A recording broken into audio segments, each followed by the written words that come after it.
1 अप्रैल 2026 से देश में नया इनकम टैक्स कानून लागू होने जा रहा है। इससे प्रीवियस और असेसमेंट ईयर का झंझट खत्म होगा। सबसे बड़ी राहत ये है कि अब देरी से आईटीआर भरने पर भी टीडीएस रिफंड मिल सकेगा। नमस्कार, आप देख रहे हैं न्यूज़ 18 का डिजिटल प्लेटफॉर्म और मैं हूं आपके साथ जागृति खंतवाल। तो भारत के टैक्स इतिहास में एक बड़ा अध्याय जुड़ने जा रहा है। दरअसल केंद्र सरकार ने 64 साल पुराने इनकम टैक्स एक्ट 1961 को अब इतिहास के पन्नों में दर्ज करने का फैसला कर लिया है और 1 अप्रैल 2026 से देश में एक बिल्कुल नया आधुनिक और सरल इनकम टैक्स कानून लागू होगा।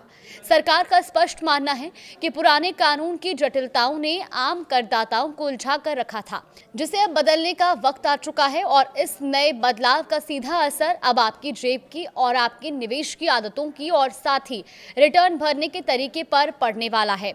नए कानून में पारदर्शिता पर जोर दिया गया है, लेकिन कुछ नियम सख्त भी किए गए हैं।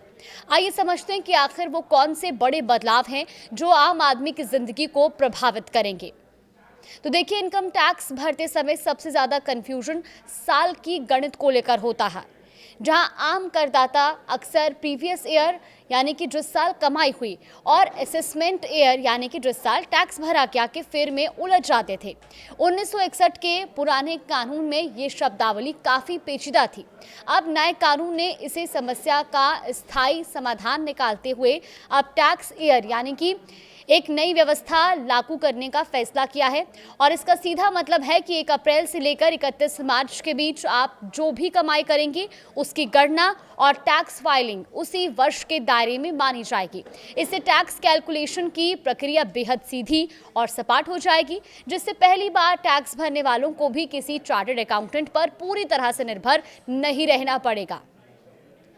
अब सवाल ये भी कि क्या इंस्टाग्राम पोस्ट से भी टैक्स चोरी पकड़ी जाएगी। दरअसल पिछले कुछ समय से ये चर्चा जोरों पर थी कि क्या टैक्स विभाग अब लोगों के छुट्टियों तक या डिजिटल ताक झांक करेगा।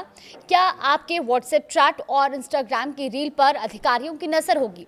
तो देखिए, नए कानून में इसको लेकर स्थिति स्पष्ट की गई है। ये सच है कि नए एक्ट में टैक्स अधिकारियों को डिजिटल साक्ष्य जुटाने की शक्ति दी गई है, लेकिन इसका दायरा भी सीमित है। ये प्रावधान केवल उन मामलों के लिए है जहां सीरियस टैक्स एवेशन यानी कि भारी भरकम टैक्स चोरी का संदेह हो। कोई भी अधिकारी बिना किसी ठोस आधार या सर्च वारंट के किसी आम नागरिक का सोशल मीडिया अकाउंट या निजी संदेश नहीं खंगाल सकता। इसके लिए विभाग को एक निर्धारित कानूनी प्रक्रिया से गुजरना होगा, यानी कि अगर आप एक ईमानदार करदाता हैं तो आपको अपनी सोशल मीडिया एक्टिविटी को लेकर डरने की कोई आवश्यकता नहीं है। लेट रिटर्न पर भी नहीं डूबेगा टीडीएस का पैसा। देखिए, नौकरी पेशा और मध्यम वर्गीय परिवारों के लिए ये बदलाव किसी खुशखबरी से कम नहीं है। पुराने नियमों के मुताबिक अगर आप किसी कारणवश 31 जुलाई या निर्धारित जो समय तय किया गया है उस समय तक अपना income tax return ITR file नहीं कर पाते थे तो आप अपने रिफंड का हक खो देते थे। आपकी मेहनत का पैसा सरकारी खजाने में चला जाता था।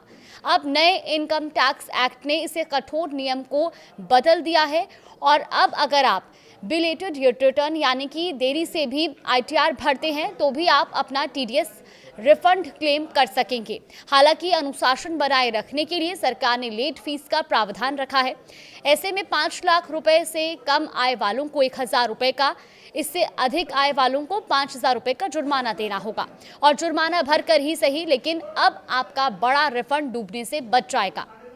गोल्ड बॉन्ड में निवेश करने वालों को झटका। देखिए, अब तक सॉवरेन गोल्ड बॉन्ड यानी कि एसजीबी को टैक्स बचाने और सुरक्षित निवेश का सबसे बेहतरीन साधन माना जाता था, लेकिन नए नियमों ने इसकी चमक थोड़ी फीकी कर दी है। नए एक्ट के अनुसार अगर आप सॉवरेन गोल्ड बॉन्ड को स्टॉक मार्केट यानी कि सेकेंडरी मार्केट से खरीदते हैं तो उससे होने वाले मुनाफे पर अब आपको टैक्स देना होगा। नियमों के मुताबिक ऐसे मुनाफे पर 12.5% की दर से टैक्स वसूला जाएगा। पहली श्रेणी पूरी तरह से टैक्स फ्री मानी जाती थी। ये बदलाव उन निवेशकों के लिए एक झटका है जो शेयर बाजार के जरिए गोल्ड बॉन्ड में ट्रेडिंग करते थे। हालांकि जो निवेशक बॉन्ड को उसकी पूरी अवधि यानी कि मैच्योरिटी तक होल्ड करके रखेंगे उनके लिए राहत के प्रावधान जारी रहने की उम्मीद है, लेकिन सेकेंडरी मार्केट के खरीदारों को अब अपनी जेब ढीली करनी होगी। तो देखिए अब 1 अप्रैल से नए नियम लागू होने जा रहे हैं और इससे कई लोगों को राहत भी ज़रूर मिलेगी, लेकिन कुछ नियम भी सख्त रहने वाले हैं। फिलहाल इस वीडियो में इतना ही। आप देखते रहिए न्यूज़ 18।